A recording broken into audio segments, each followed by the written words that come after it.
When I turned 50, I chose to celebrate it by climbing Mount Kilimanjaro, one of the 7 summits, the highest mountain peak on the African continent. On my first trip up Mount Kilimanjaro, we trained, planned, studied our map, and had the mindset we thought was necessary, but failed to reach our intended destination, her 19,341-foot peak. We felt underprepared and turned back around the 15,000-foot point. The disappointment was beyond crushing. What happens if I have the right mindset to succeed and still can't reach the goal? It begs the question, to achieve success, is it really my mind that I want set? We've all started goals for ourselves that were huge, ones we ended up not being able to achieve in the way in which we had envisioned. Sometimes we settle for something less than what we had intended, or the goals took far longer to reach than we had anticipated. So, what did I learn from our failure to reach the summit? Well, one thing I learned was that mindset was not enough, at least not for me. It was not enough to only accept in my mind what needed to be done. We have been told that we need the right mindset to succeed, and I believed it. But again, it didn't work for me. A decade later, I was back on Mount Kilimanjaro for my second attempt at reaching her summit. She taught me even more and turned my adversity into triumph.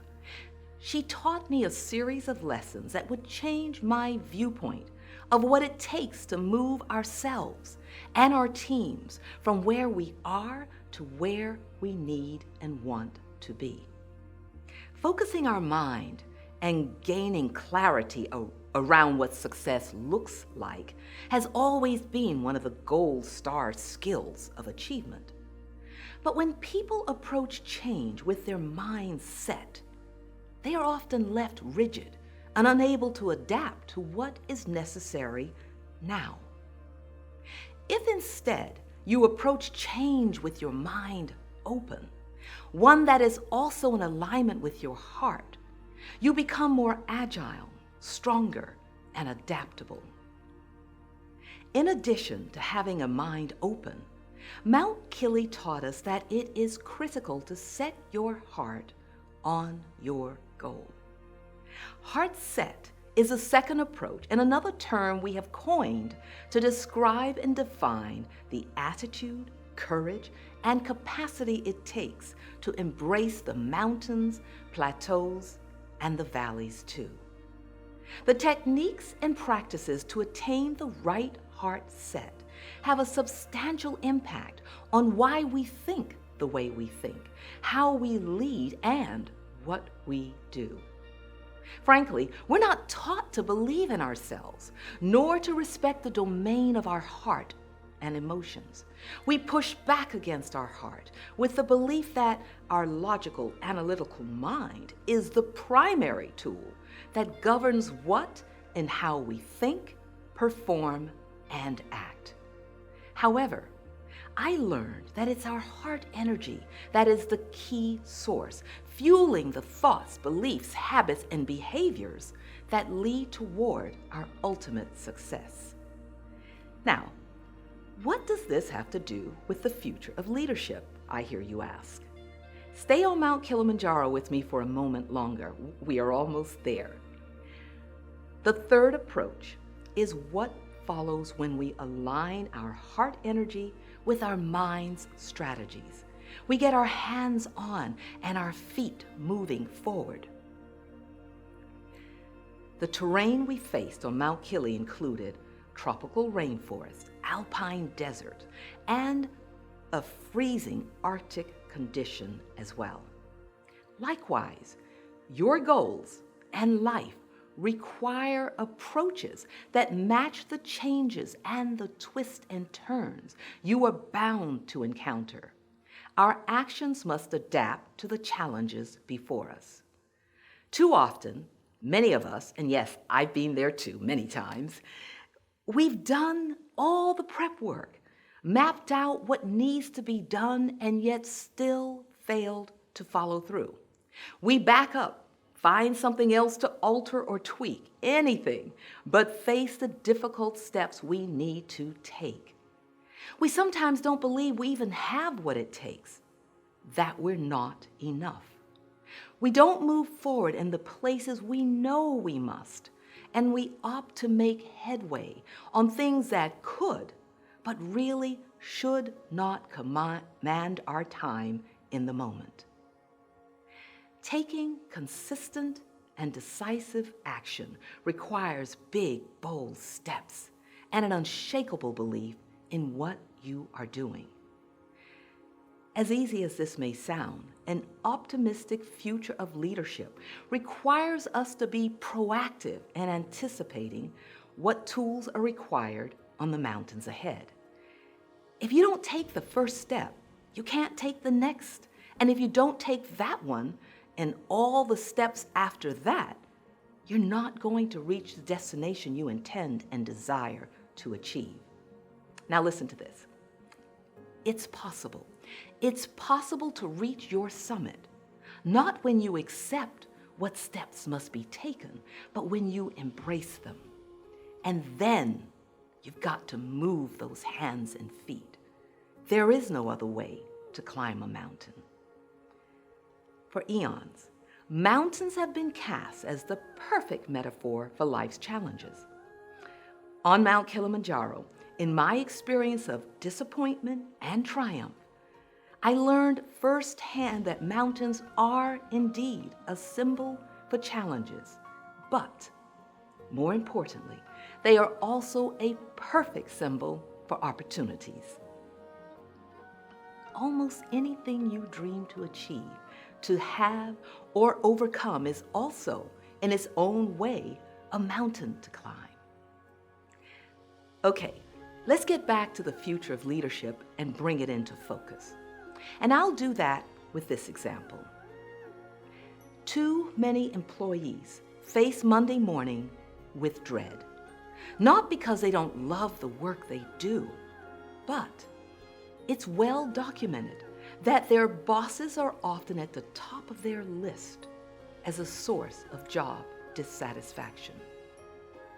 The future of leadership requires you to inspire your teams differently, to guide them in rallying around goals together, to motivate them to reach for higher ground and learn how to get up confidently when they fall, to offer them the opportunity to grow and to encourage that growth, including supporting them in maintaining well-being and balance whilst in the pursuit of excellence, higher performance, and productivity.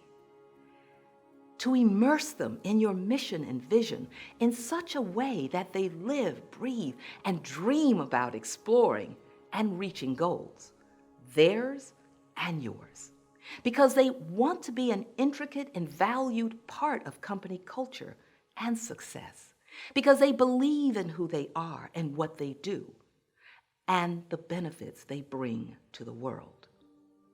The question is how.